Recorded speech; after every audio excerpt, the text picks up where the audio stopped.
welcome along to the first episode of this currently untitled Football Manager podcast, which, it's called the Football Manager podcast, but it may evolve into something new. I'm here today with IJ. How are you doing, mate? Good, thank you. How are you, sir? I'm good, mate. I'm excited for something new. This should be good. It should be good. If it's anything like the streams, mate, it should be good fun. Rather funny. Rather funny. That seems to be the name that's going to go on my CV and on my headstone. The rather funny. Which, is either a compliment or a really backhanded compliment. So, it's all good. But anyway, so we're here today. This is the pilot episode, effectively, of our Football Manager podcast. Again, currently untitled. If you have a good name by the time this goes out and we haven't named it, drop it down in the comments. Or head over to Twitter at HalfTimeCuppa. But basically, we've got a guest today for our first episode. We thought what we're going to go through their sort of perspective on football and on the game of Football Manager. And just kind of go from there. To be honest, we're going to keep it quite casual, aren't we, IJ? Indeed. That's how we do it. So yeah, our first guest, IJ. Do you want to intro our first guest? Yeah, today we have Mr. Joshua Peach. Josh, do you want to introduce yourself? I'm a bit disappointed you full named me as Joshua, to be honest, mate. That does seem. I'll take it. Yeah. Let's just move on from that. Nah, it's cool. I don't know how to introduce myself, but yeah, thank you, boys, for having me on. I've been streaming FM for a bit, playing it for ages, but yeah, I don't know what else you want me to say. But yeah. So yeah, Josh is another member of the FM community. Would say it. He's a relative. I don't know, Josh. Would you say you're still relatively new on the scene? I guess you probably are. I think I've been doing it. Yeah, I've been streaming FM now for like 5 weeks, maybe. So I imagine that's quite new, but I don't know. Mate, feels like a lot of people have joined recently. So, mate, your stuff's been exploding. That's why we've got you on. Yeah, I'm not sure about that. But thank you, man. I'm not sure about that, but I appreciate the support anyway. But no, it's been mega. It's been mega. But yeah, so Josh is, as he said, an FM streamer over on Twitch. We'll drop all his stuff down below. If you are here and you haven't followed and you don't know who Josh is, head over, definitely. He's got some great stuff. But basically, to be honest, most weeks I think we'll start with asking who you support. But that's a bit of a difficult question, Josh, isn't it for you? It's got a more complex answer, I think, than most people will give, which is very interesting. Yeah. So if anyone's listened to this and they do watch the streams, they might understand this a bit more than if someone's like, how do you not know? How is it not a straight answer who you support? Why is it just not one team? But I work in football. I am a video producer for a club. If you know, you know. If you don't, we'll leave it there. So that is obviously one affiliation to a team. My local team, who I have had a season ticket before as a kid, and that is one side of the family. The other side of the family support an Arsenal. So there's that connection. Then there's a connection with New York City FC in America, and that's a little bit of a loose connection, but I quite enjoy MLS, so that's another one. So yeah, clubs from all around the world. I just love football, basically. There is an overriding team above them all, but that remains a mystery to most people. No, I think that's a really, to be honest, it's a more interesting answer than just turning around and going, I support Sheffield Wednesday, and just leaving it at that. I think this idea that you can kind of have a... Or as Charlie would say, I support Brighton. I mean, yeah, there was that. I wasn't going to reveal it straight away, but It can, I reckon it's a bit plastic, doesn't it? It's not really, if you know me, but I suppose it can come across a bit plastic. Well, it's a really interesting concept, actually. I think we can get onto that. Maybe we can even lead with that, this idea. I know IJ's had, in certain areas, we've had conversations about this idea of being a plastic fan. I know it's probably quite a good place to start, actually, if we're talking about football. And obviously, I come from a side of the fence that's kind of like, well, it's better if you support your homegrown team, but I think people like Josh just absolutely perfectly put there. It's supporting a team for a reason rather than supporting a team because either it's local or just...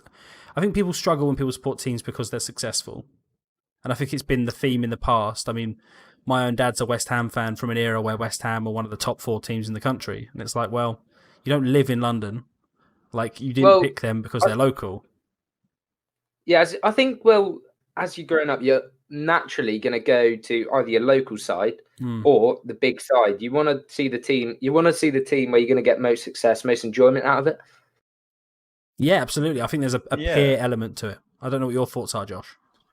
Yeah, I was going to say, I think it kind of like depends how you discover football in the first place, because I think obviously a lot of it comes from your environment, doesn't it? If your dad's, as you say, I mean, it might not apply to you, Charlie, but as you say, your dad's a West Ham fan, for example. My dad is a heavy Norwich fan. He's the one that got me the season ticket in Norwich, and obviously reveals that I work for Norwich, but that's fine.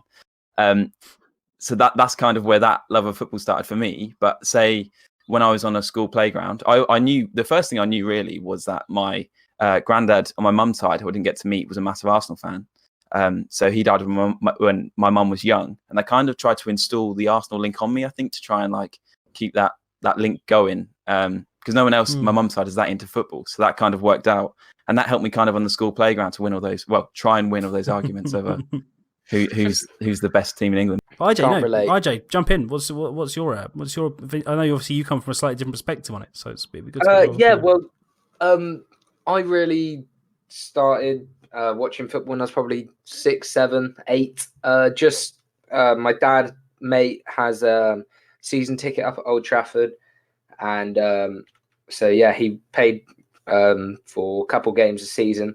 And my dad asked me if I wanted to go up and watch. It was obviously from where I am. It's quite a trek, like 4 or 5 hours driving up there. But so started there that age, and that's really how I started supporting United. Yeah, I think that locality can kind of come from the family as well. Like you've both said there, I think a lot of where you find supporting teams because they're local in terms of what's near to you and what's shown to you. If you find family members that are fans of certain teams, you're more likely to either completely say, I'm not going to support that team, like probably me with West Ham, or you're going to go the other way and go, well, actually, the most information about that team is on hand, so I'm going to be more interested in that team. And I think I'm that way. A lot of my dad's family are all Man United fans, so I had a lot of that when I was younger, where it was like, oh, support Man United, you just support Man United, like this is Man United the best thing to do. So when you're a child, you kind of go, well, I'm going to pick what other people like because it's the easiest thing, and like that goes from when you're at school. And I mean, when I was a child, to be honest, when I was younger, much younger, I had more of an affiliation for Man United than a League One Brighton team. Although still supported Brighton, and there's a photo of me in a team calendar from like 2006. But yeah, still like you love to see it. Can you get that? I'll get that photo. I'll put it on screen for the video version of the pod. I'll put it on screen. Lovely. A video version? Oh, you love to see that. Well, I don't know. It depends how the edit goes. If there isn't a video version, it'll be attached on Twitter. If there isn't a video version, you know the edit's gone wrong. Yeah, if there isn't a video version and this whole bit gets cut, you won't know what happened because I'll have never mentioned it. But no, that's really interesting. I mean, so if we're moving on then, let's go with Arsenal. Since Mikel Arteta came in, seems like a good place to start. Okay, so what's your perspective on their season? Because it's been, I mean, a tale of two managers, really. Yeah, so I think if we more, I don't know really how to put it. I think since Arteta's came in, you can clearly see that he's almost tried to instill a culture straight away. So of the high work ethic and the fighting for each other to get the points, even if almost as if they kind of lack the quality in some games, but they're going to work hard right into the end to just show they care. Whereas I think before, when certainly to the end of Unai Emery's time, it was a bit if we're 1-0 down, we're done. And I think that showed definitely from more like the team leader, should we say, in Aubameyang and that. I think they kind of lost hope quite early on. I think you can definitely see he's implemented styles from Guardiola, what he's learnt there, coaching at City, and also from playing under Wenger. I think you can see he's taken a bit of both and put it into this current Arsenal team. I think that's a really good observation, actually, saying that, because as you say, like he's done well to almost not become a complete carbon copy of Guardiola, but then also he knows the club well enough from a Wenger point of view that he understands the playing philosophy and what it means to wear the shirt as well, which I think helps connect with a lot of Arsenal fans on a different level. I think he definitely, I think Arsenal fans, well, I don't know, like certainly, but I think they were kind of fearing that he's going to just try and bring in Guardiola, his style, and Arsenal just aren't good enough to play Guardiola style. So, but he's kind of adapted it to his players alongside Wenger's style, Guardiola style, and made it into his own. Yeah, no, I think that makes sense. I think that kind of hybrid style is something that you've seen there. And like, I think Josh is spot on when it comes to culture. That the culture at Arsenal, I mean, you look at what happened with Granit Xhaka and his situation where he was being booed and then, I mean, to an extent really disrespected the honour he was given to be captain. And there are different perspectives on that, obviously, and he does have his reasons. But it is that kind of culture change, and you see he's bringing through some more younger players into games. You're seeing that he's not just throwing them in and going, oh, Maitland-Niles, you're going to have to play right back, sink or swim. sort of thing. It has been a case of like, well, he has also had to deal with the fact that he hasn't got players that he's chosen. He's dealing with a completely new crop, I guess. I don't know what your perspective is on that, Josh. And from an Arsenal point of view, in terms of the playing staff, are there certain players that you think need to be moved on, or certain players that need more time in the team potentially? I don't know what your perspective is, if there's any you could pick out. I think it's quite a difficult one because obviously he was there when a few of them. He was a player there. He was there. Some of their players' captain when in his playing days before he left. So I imagine that is quite a weird dynamic for some of them. For example, like Mesut Ozil, who was the number 10 in every single game, sitting in front of Arteta, and now he's sometimes struggling. I mean, I think he's been kind of rejuvenated since Arteta came in, certainly at the start, and I think he was given another chance since Emery never really fancied him. So I imagine that's a bit different. But as you say about the young players, I mean, I think that's most notably with people like Bukayo Saka, who's burst onto the scene and looked unreal, but also the fact that Eddie Nketiah didn't go back on loan. Yes, I think that's quite a key one, and I think he recognises that talent and as you say, he's willing to work with it. I read an article the other day about Martinelli and how he was saying how Arteta's been ringing him up and saying, watch back your performance. I can't remember what it was from X game, and see if you can figure out why I don't think your positioning was that good in that game. And he said, Martinelli goes on to say about how the fact he cares so much about each individual player and gives each individual player that amount of time to work and progress their personal game as well as the team. He said that will stand him in good stead for like man management and stuff like that. So absolutely, that sounds almost Guardiola-esque. I mean, there are always images of Guardiola's sort of man management. That sounds almost like he's taking that. I'd be interested to see what you guys think about this, but do you think that Nketiah is being played more because they're trying to prepare for the future after Aubameyang, Lacazette, because they might be going on to bigger and better? I think it's definitely something every club has to bear in mind to a certain extent because players don't last forever.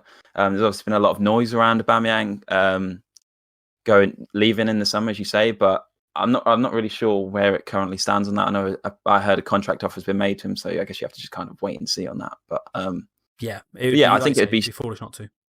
Yeah, exactly. Especially with the talent such as Nketiah and Martinelli as well. I think he comes into that conversation. He's obviously been in the first team squad for the whole season. But that goal against Chelsea at Stamford Bridge when he's run nearly the whole length of the pitch, of course he's got a bit of luck there. But he's at the start of the season he scored every time he played. And it was unreal how he adjusted to the Premier League and the speed of it so well. Yeah, definitely got there on merit. Just saying, I think Greenwood's a little better. That sounds like a debate for another day, IJ. If we're going to start getting into this Wonder Kid conversation, we could be here all day, IJ. Classic Man United fan, eh? If we're going to play top trumps, we'll be here for a while. But that's really interesting, Josh. Obviously, you're talking there about Arsenal and the whole situation. Obviously, they find themselves in, like going from one manager to another and talking about football managers themselves. Probably leads us quite nicely, actually, Josh, into Football Manager, the game, let's say. And what your experience is. The best game. I mean, I feel like other games are available, but we're not the BBC, so it is the best football game available. We can say it. We can have an opinion. It doesn't hurt anyone. But so, Josh, start off really with the basics. When did you get into FM? Sort of how long have you been interacting with it, and how are you finding it? I've played it on and off for years. I had the first experience, I'd say, is probably Championship Manager I had on a PSP, one of the first, like the really clunky ones, years ago. I can't have been like much older than maybe 8 or something. I had no idea what I was doing, but I remember an Arsenal team on that I managed every single time, and just Gilberto Silva being unbelievable on it. That's literally all I really remember. I don't think I knew anything about the tactics or anything, but I can remember like they used to look like little like Tic Tacs or whatever, rather than the dots they've got dots. now. Yeah, little. Yeah. They're slightly different. It's mad. So that was my first one. Then didn't play it on PC like until 2014 or something. Okay. I had a lot of FM touches on the iPad and that in between that. So I guess I kind of like had a massive break until I was like, say, 15, 16ish, where I started to play it again. But yeah, this year I am all over it. I didn't play it at all last year again either. So it's a bit weird. It's been up and down, but yeah. No, I think that makes a lot of sense. Sort of that. I don't know if IJ's got an opinion on that as well. He's being a slightly different age to us two, and that kind of it's difficult. But IJ, if you want to jump in there. Sorry. No, mate, go ahead. Keep on cutting you up. No, so my first game was, no earlier than any of you guys, obviously, but FM15 Touch edition on my old iPad. It's obviously costing me an absolute whopping £20 on it. Very slow, clunky, but that really made me fall in love with Football Manager. Then I moved on to FM17 Touch, and then my first PC version was FM19, and I've obviously got FM20 now. But yeah, in love with the game. No, that sounds great. That sounds amazing. This idea that people come in at different times and come in on different platforms, especially nowadays with Football Manager. I'm sure Josh will agree that obviously I came to it as well from that PSP platform, which was amazing. Yeah, man. Yeah. So much so that I went back Crazy years times. later. Yeah. But it's great that Football Mad Manager how much has changed. It has, yeah, almost entirely. I loaded up an old Football Manager a few weeks ago just to sort of get a gauge of how different it was from there to now. And there's just, you go back through and you're like, oh, how do I do that? Oh, it's not in the game yet. I need to go back through that. And there's a lot of this kind of, I think there's a perspective on Football Manager that it doesn't change an awful lot year to year. But then when you go back like 3 years, you're like, oh, wow, geez, that's like, it's a complete light year away from what it is now. Whether it's graphically, features, or like lots of things like that.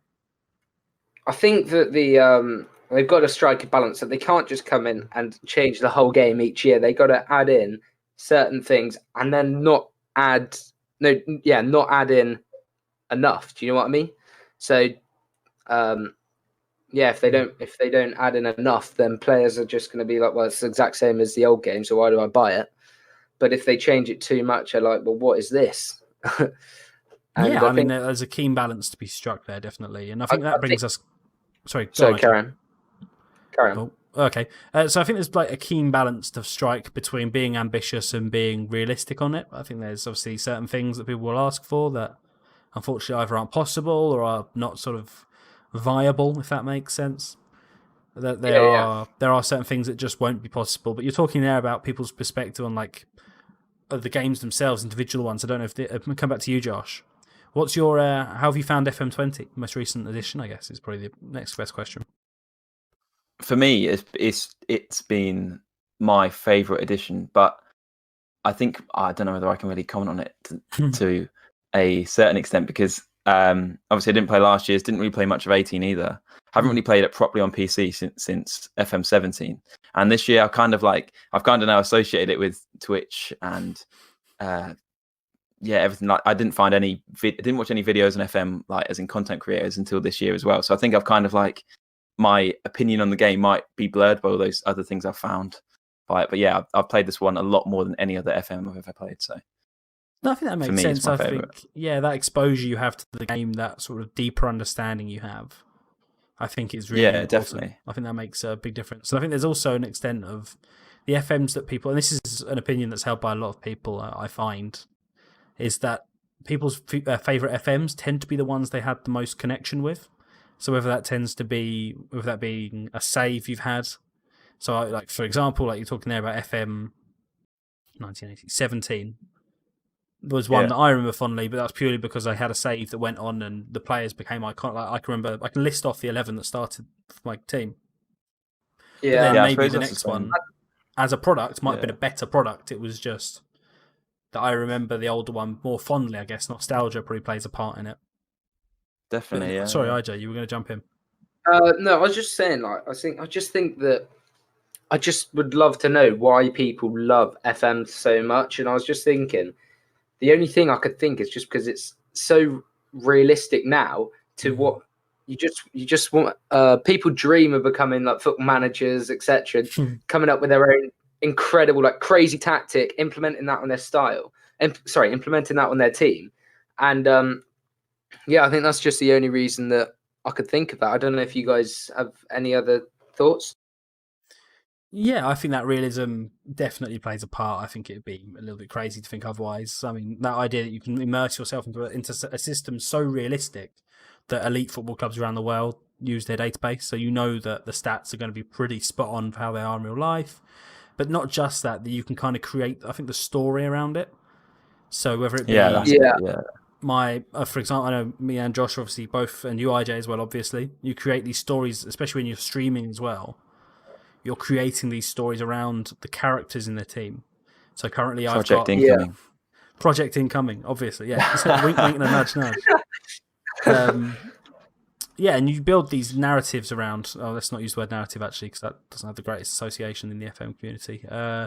You build these stories around teams and characters, and I mean, you look at some of the biggest content creators out at the moment. They are, a lot of them are story driven. And not a lot of them are because they're really good at Football Manager. It's because you go there to see the story. I don't know if that's. I mean, we can probably pivot a little bit now into more of the content side of things. When it comes to FM, it is so malleable in what you can do with it. You can do 15 different things, and that's why there are so many different options when it comes to content creators. I mean, like yourselves, you do things. You're playing the same game, but it feels almost completely different person to person. Yeah, I totally agree with that. Yeah, I totally agree with that. Like as you say, I know two other streamers that are doing a Kings Lynn save, as the same as what I'm doing on my Twitch at the moment, and both of those other people, their saves are completely different to mine. They're at different stages of the save, obviously.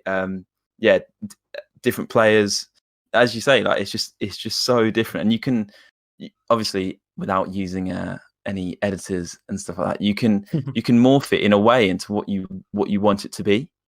Yeah, which I don't think you can do with many other games. Like if you take FIFA career mode for an example, in the years that I haven't played much FM, I was just thinking I played a lot of career mode, but I've transitioned back now. Now I'm that bit older and I understand football that bit more.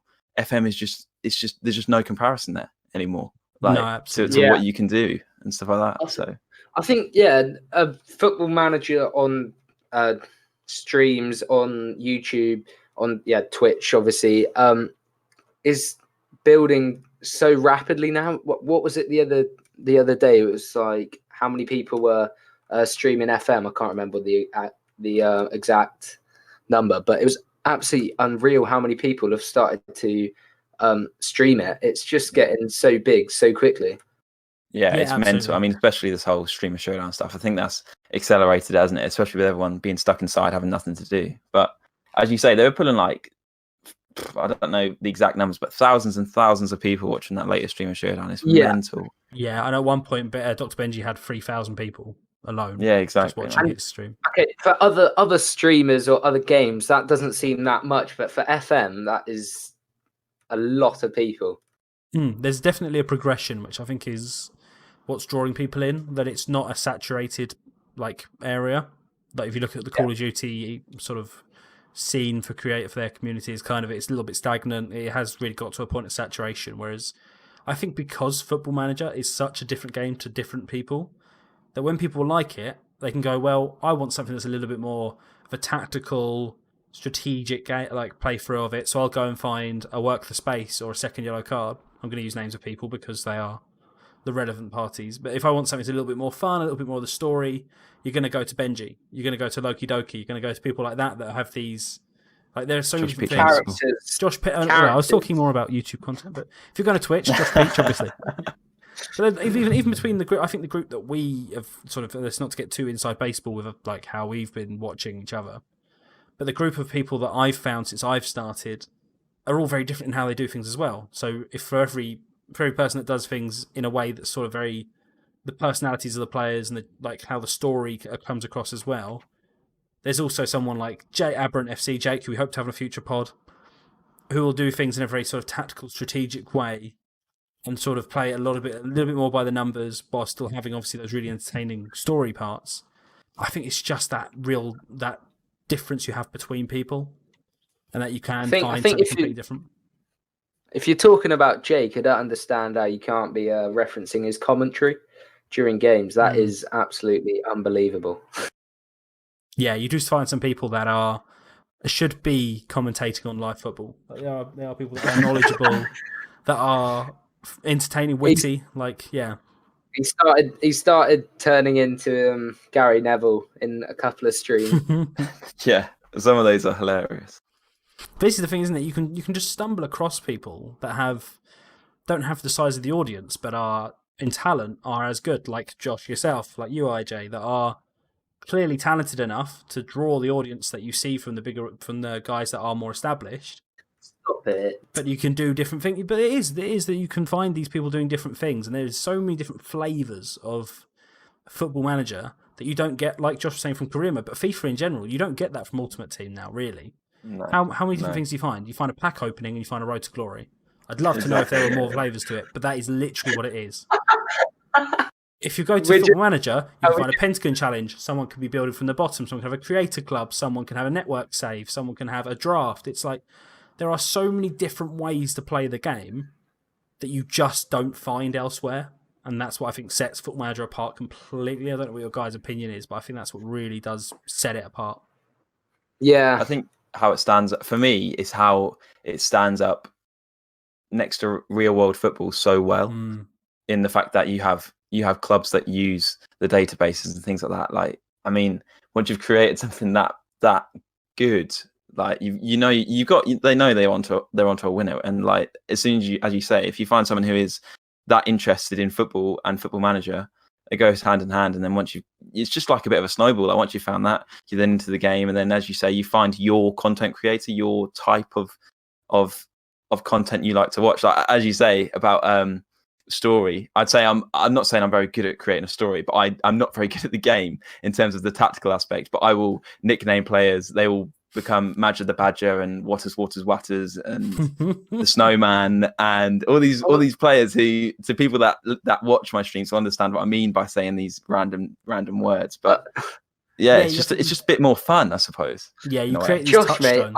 that you know that are. I don't understand. I don't understand how you can be bad at Football Manager. How can you be bad at Football Manager? What do you mean? I mean more so like you can have bad results, but I don't think you can be bad at Football Manager. Yeah, that's they're very two very different things, and I think Josh, you don't give yourself enough credit. What you've done with Kings Lynn is pretty good. Let's be honest. To consistently build a side that can keep going up isn't an easy task, especially with a existing side. Saying that, we did get relegated, so yeah. From League One, Josh, how many teams in World Football haven't been relegated? All right, fair play. Like, and do you know what, this leads me very nicely into my next point and my next question. This idea, I think that obviously you have to have success every year. I've seen it commented in a few different places, and again, we're going to talk about people that are around. This idea that you need to win everything every year, I think, is becoming less and less of a thing in Football Manager. That it is becoming more about the process and about the overarching story being told. Like, you look at, I mean, obviously yourself, Josh, but looking elsewhere in the Twitch community, look at someone like Fox in the Box. He got relegated with his team on Twitch recently, and the reaction was more positive than when he got promoted. Because it was, this story, it's like a natural arc. It has to be an arc. Because you can't just consistently have, I think when you have consistent progression and fly through the leagues, it's not as interesting as if you do struggle. If you do have to I totally go back and rebuild that squad, I think it is, for me, and that's not the same for everyone. Everyone has their own opinion on it. I think it does. It makes it more organic, I think, and I really enjoy that. And I think a lot of people do. Going back to that realism section, what we were talking about, I think that also adds it. Like, you're not going to see, unless a team's gone in and invested millions on the side, you're not going to see them climb up the leagues year after year after year. So I think it kind of adds a bit of realism to it, which is what people are obviously looking from FM. I think what I found when I got relegated from League One recently, I think we kind of all saw it coming on the stream, which was an interesting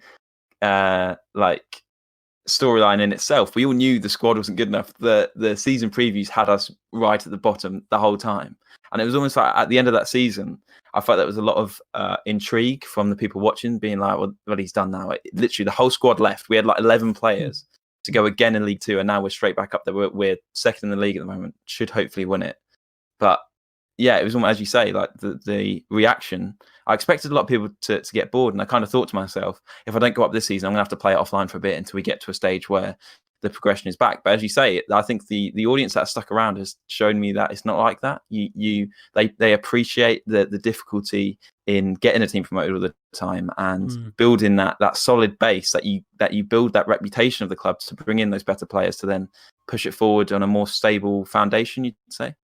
Yeah, no, I think you're totally right, and I think that's a good place to sort of move on from that. And we're talking briefly before that about sort of the content that's being created. And I think we can talk about it. Obviously, with this weekend was the 3rd edition, was it, of the Streamer Showdown? Yeah, I'm not sure how much you saw, how much of it you saw. But what are your opinions on that? Of it, man. Well, yeah, how did you feel about that? Do you think it was a success? Do you think there's anything they could improve on? I think it's a massive success. I don't think anyone thought it would be as much of a success as it has been. I think actually, weirdly, I kind of think the 3rd one has been the best one so far, and I can't really nail down why that is. I think they've kind of, I think you touched upon it, Charlie, actually, on one of your streams today, saying how they've got the balance right with the personalities they brought in each time. Yeah. So you've got some like the hardcore tactical people, you've got some of the people who are there more for personality, the storyline, stuff like that. And the way they bounced off each other, I think has worked well and worked this time. And I think with the addition of the lowdown over the last 2 seasons has also helped people get a grip on the whole tournament rather than watching their one favorite streamer's perspective, which I think helped a lot. Yeah, I think that's been really massive. And like you say about the balance has been, I think, perfect. Adding new people, I think changing the rules slightly, having this idea of having different leagues and then having wild cards. I think the draft has been good. Obviously, Zealand won in the end. Did you watch the full? Was it the full tournament? I guess on the Sunday, rather than not the full thing over both days. But you know what I mean. I did. To be fair, I think I watched just about all of it. But yeah, it was good, wasn't it? I mean, the fact that it completely turned on its head after the first day, going into the knockouts. I mean that's another reason of why everyone loves Football Manager, isn't it? Like, obviously, you can say a couple of people may have bottled it. Some people pulled it out the bag. Some people used pre-built tactics, but there's so many different variables to it, as you say. Like, yeah, we'll touch on the pre-built so tactics question in a minute. I think we'll get that round to that. I was wondering when that's coming. But no, I think you're spot on. I don't know what your opinion is, IJ. How did you watch much of it at the weekend? I watched on Saturday, and I watched towards the end on Sunday. I think as Josh said, it is incredibly successful compared to what everyone was thinking it was going to be. Just get a couple guys come and play a draft mode. Like, draft mode takes quite a while. Who's going to stick around? It's not that entertaining. But then they've added, obviously, as you guys said, the lowdown. It's just it's so interesting because of all the outcomes that could happen. You don't know what's going to happen in the Streamer Showdown, so I think that's what makes it so good. Yeah, I think you're definitely right, and I think, like Josh was saying, touch back on a point that Josh was saying about the fact that they have so many different people. I think it's fantastic for introducing new people to a wider audience. Yeah, definitely. I mean, you look at someone like Clates, who himself hasn't been streaming. I don't think he's been streaming that long, has he, Clates? I don't think he's been... Well, I mean, you've also got James Alcott, but obviously that's slightly different. He has a bit more of an audience from elsewhere. But just introducing people to audiences they may never have been in contact with before. So you're introducing... Yeah, definitely. Like, how many people will have gone and watched Clate's stream? I know I found myself in there. I started off, I was watching Dupe because Dupe was the guy I wanted to win. And then he got sort of knocked out fairly quickly. And then you find yourself kind of picking up on these other stories and picking up on a guy who won the league by a bigger margin than anyone's ever won it before on the Saturday, concedes 2 goals in the second leg, and he's out on his ear within sort of the space of 10 minutes. I think that's what's so great about it. No, you're spot on. Sorry, IJ, continue. Expand. Yeah. I think that's what's so great about it, just because people, you don't know what is going to happen. People are coming in, they're going to think, wow, he's on top, he's won the league, can't bother to watch on the Sunday. They tune in on the Sunday, like, what's happened there? And he's got absolutely smacked, pulled his pants down, and he's lost. He's lost to the guy that finished bottom the day before and scored maybe, was it 3 goals he scored in his 7 games? Or something. Yeah, exactly. A small amount of goals. So it's just... Yeah, and I think those narratives it creates are... It's something that you don't get normally from normal Football Manager either. This idea of... And I think Dr. Benji put it best on the Sunday in the lowdown once he'd finished the final and lost in usual fashion. He was talking about the fact that Football Manager does have a multiplayer community. I think there's been this idea surrounding Football Manager for quite a few years that it doesn't have the potential to be a multiplayer game, that it just can't be played that way. Whereas I think actually the stuff they've been doing in the last couple of years is making it more and more viable. And you see people are trying to put together esports surrounding Football Manager. And I think I'm not sure whether that's going to be found, whether that's going to find its footing quite as well as this has. But if you can build the personalities to go around it, I think it's definitely possible. But sorry, IJ, go ahead. Yeah, but let's be honest. If you go onto online games and you go and look how many people are actually playing the game on the online game, it's not a lot. Like you'll get a lot of people watching it, but in reality, are that many people playing it? I bet since the streamer showdowns, I bet that number's doubled. Yeah, I bet it has. Yeah, true. In terms of actually like content creation as well, because I think I think people knew it existed in a way, but they didn't know, like, I don't know how to put it. Yeah. Like how to create a different type of FM content and realize how accessible it is, I suppose. Because I think like it almost opened them up that they're all friends. They all connected in this universe for the first time on Twitch in the same game, and everyone's a bit like, well, hold on a minute, like it's almost like playing with your mates. I think it made a lot of people realize. That's why I think so many people streamed after the first one. I mean, me included. I saw it and I was like, well, I could do this. There's no reason why I couldn't sit in front of a camera and just chat about a game the whole time. And I think the fact they did it with friends as well, like as I said, like it's like just playing with your mates normally, isn't it? So I think that's one interesting thing though as well that came out of that there were a few people that got a bit like in the audience, they got a bit confused with it all. There's a few people saying, like people that took it too far, obviously, people that just don't. It's the first time for any of this, I think, in the Football Manager community. Like, it's the first time, other than like the Creator Cups that Football Manager put together at the beginning of the year, which I think vary in success. Like, this is the first time the creators have had the control and the creators have been able to do things in a way they know kind of works. Like, Benji obviously has had overarching control. Yeah. I agree. That Creators Cup, it didn't get that much publicity, really, did it? Or like from other people, apart from Football Manager itself. I think I imagine Football Manager knew exactly what they were doing, though. In that sense, if you know what I mean. That Football Manager knew that if they were putting those people out there, the content that those people were putting out was for the target market. Yeah, I guess. Yeah, I didn't see it that way, but like, I don't know. I think it could have been bigger than what it was if they put.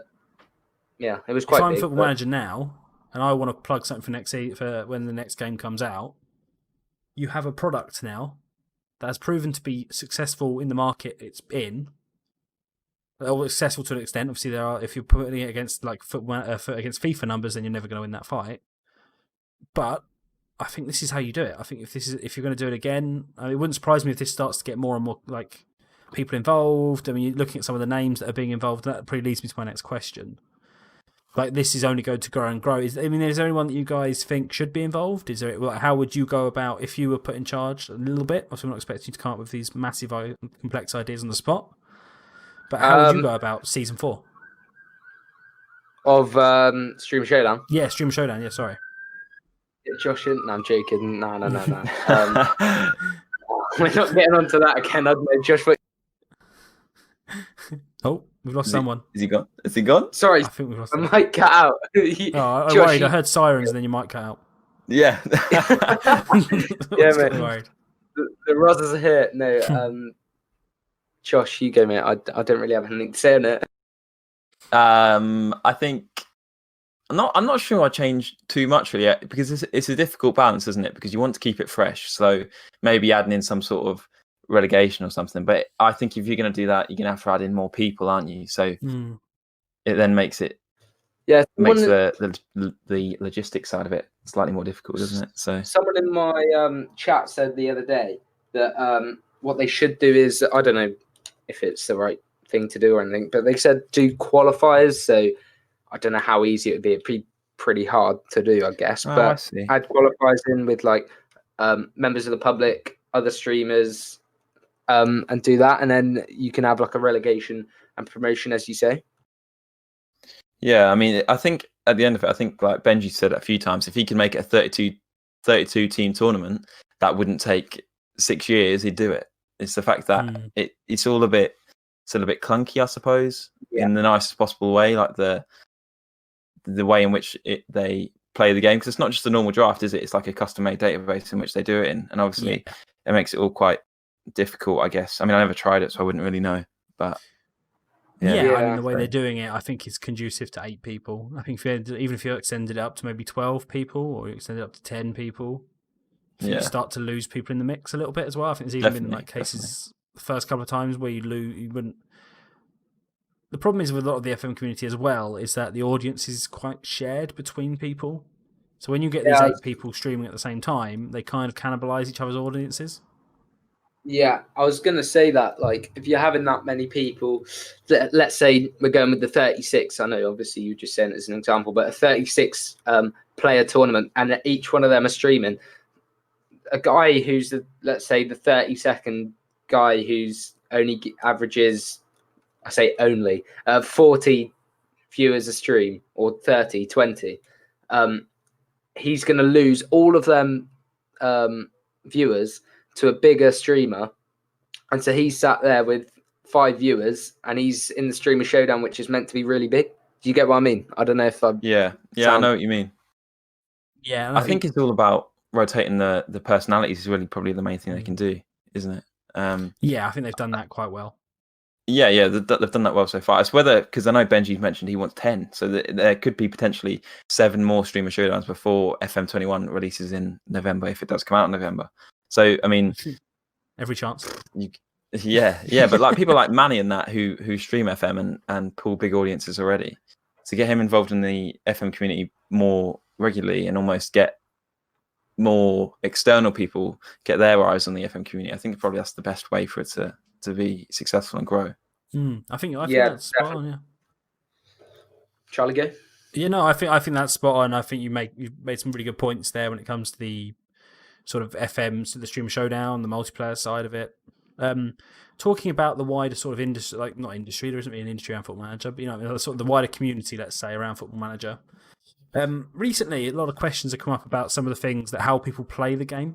So I know we spoke earlier about pre-downloaded tactics, whether it be the editor, whether it be, is it FM Scout have some sort of genie thing that lets you see potential abilities and whatever, or skins that let you see potential ability. I wonder if we could just get your sort of brief sort of what your view is on it. And I think what it's important to say when we talk about this, like we said earlier, Football Manager can be played in an almost infinite amount of different ways.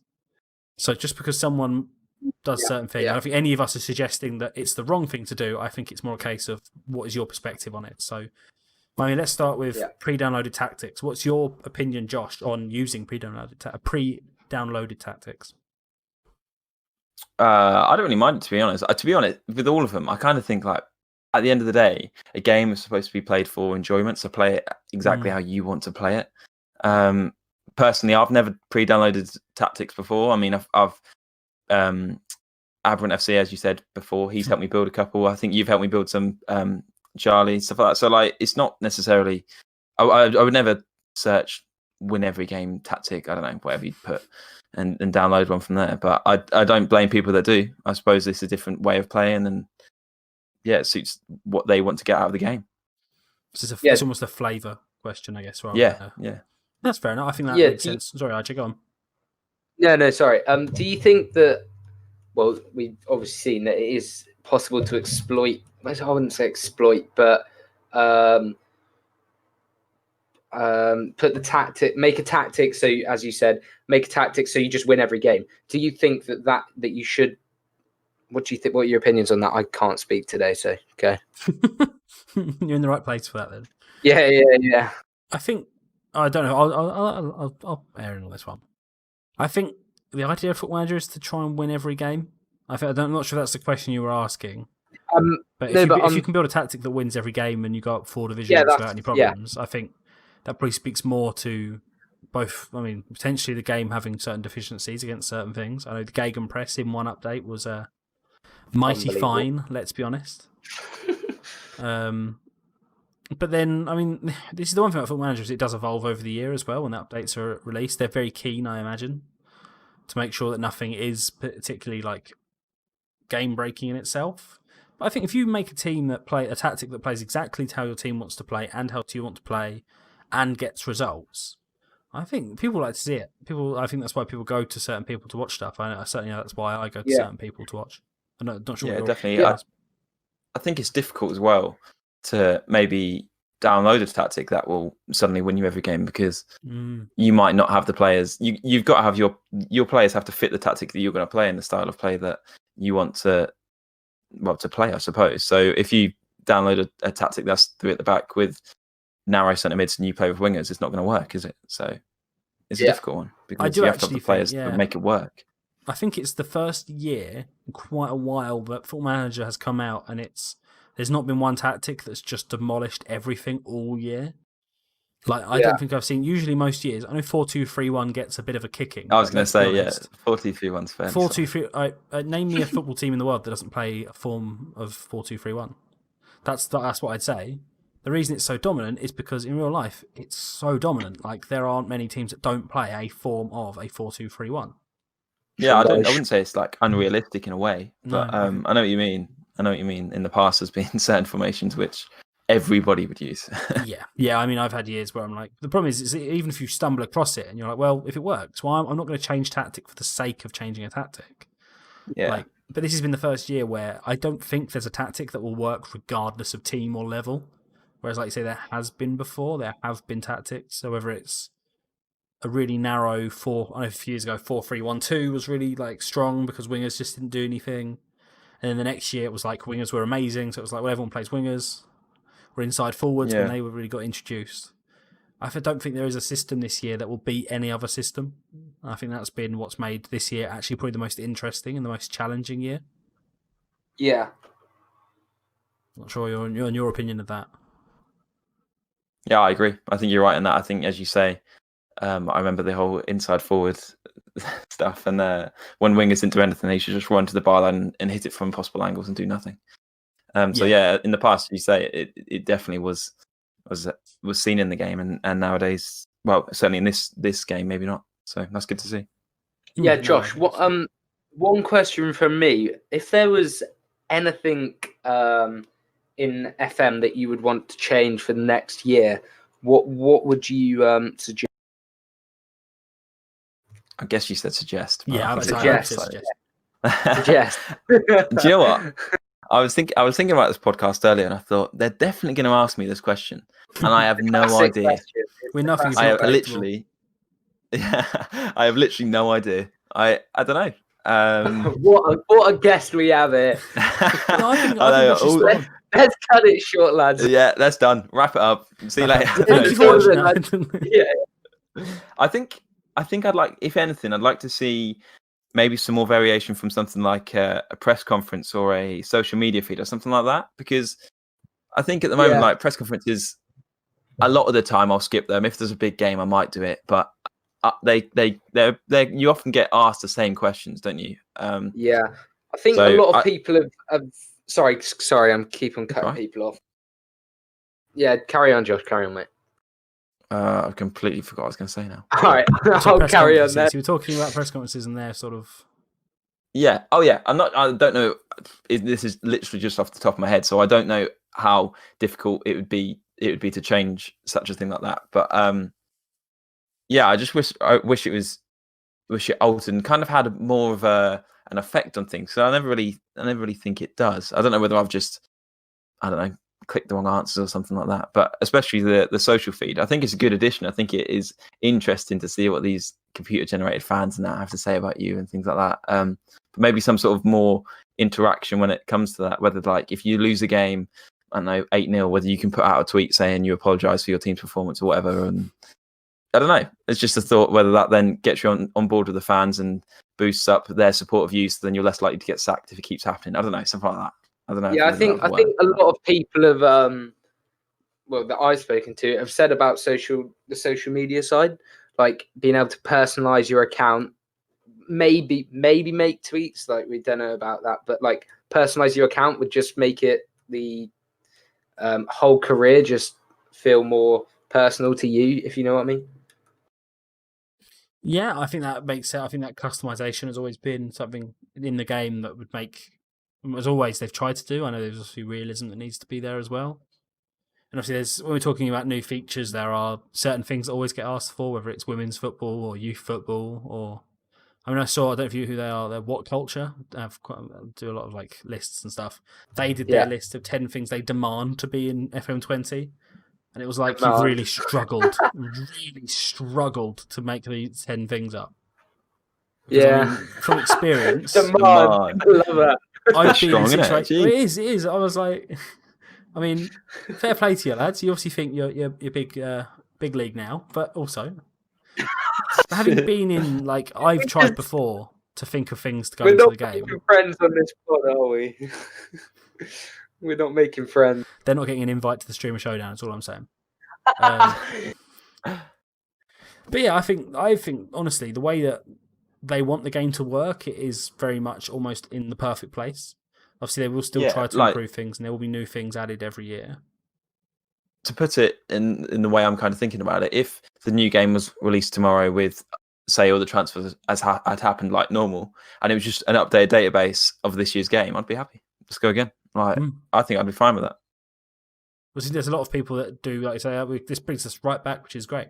People that think the game doesn't change enough year to year.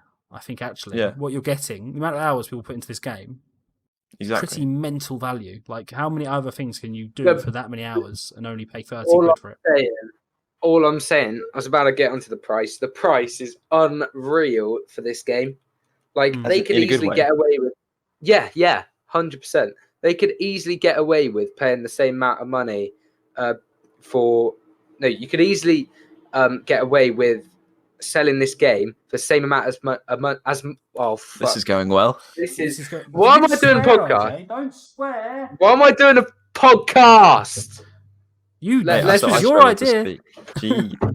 Right, now let's just leave it. Carry on. So hold on, I can finish it off for you because I think we know where you were going. I guess. So for the price they're asking, they could ask for more. Like, realistically. What I was trying to say is they could get away with selling this game for the same amount as FIFA. Can we cut there we go. This we got out? there. Mate, if you want to edit this and cut all that out, you can. But I feel like for entertainment value, you're still going to be here. Oh, no. Funny stuff. No. I know what you mean, though. They could definitely charge a lot more. Definitely for me, for the amount of hours I get out of it and the value for money for me, anyway. I've had a mare. I can't think of anything else I did for 2,000 hours that isn't. I can't. Have you played 2,000 hours of this game? Not quite yet. But getting I'm only on 360. I feel like I'm slacking. I'm on 220. I mean, there was FM 19. No, was it 19? Yeah, 19. I did way more than that. Like, way more. This is my most played. This is my most played FM by an absolute mile. Yeah. Before this, I think it was FM 15. I did like 124 hours or something, and that for me was a lot. I average about 1,500 hours each year, I think. Ooh, you're putting a lot. That's since FM like 16. And you weren't even streaming that. No, this is just me playing for myself. At university, mate, it was an absolute wonder. I got to play Football Manager on my laptop in Wembley Stadium. That was the real highlight. Yeah. That was my. But did you go to Wembley with BA? Oh, are you talking about your stream save at the moment? Oh, right, sorry, as a little plug. I mean, it feels like a little plug, and also, no one's going to know what that reference. If they don't know what this is, they're not going to know what that reference was. I'm going to Wembley tonight, but this isn't coming out tonight, so it doesn't matter. Well, it's coming out on the 9th of June. Well, no, sorry. What's that? It's being recorded. No, today is the 9th of June. I thought it was the 6th of June. No, today is the 9th of June. I'm hoping to get out by... What has happened here, boys and girls? This should come out on the 11th of June.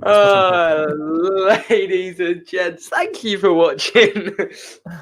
But do you know, that probably leads us quite nicely. I mean, we've touched base there. So if there's anything else you want to talk about, IJ, now's the time. But it seems like you've pretty much run out of ideas. Can you finish this? It feels like it's grinded to a halt nicely. It's very much got to the stage. Just about. Yeah. Ground to a halt, yeah. Ground to a halt. I think on that note, I think cut it's a good time. Definitely cut that out. Can we cut the whole last 10 minutes out? I mean, I'd rather not cut the whole last 10 minutes, IJ. But I don't want to make myself too much work. I am sweating like an absolute can of soup. You don't understand. Never heard that before. You better keep that one.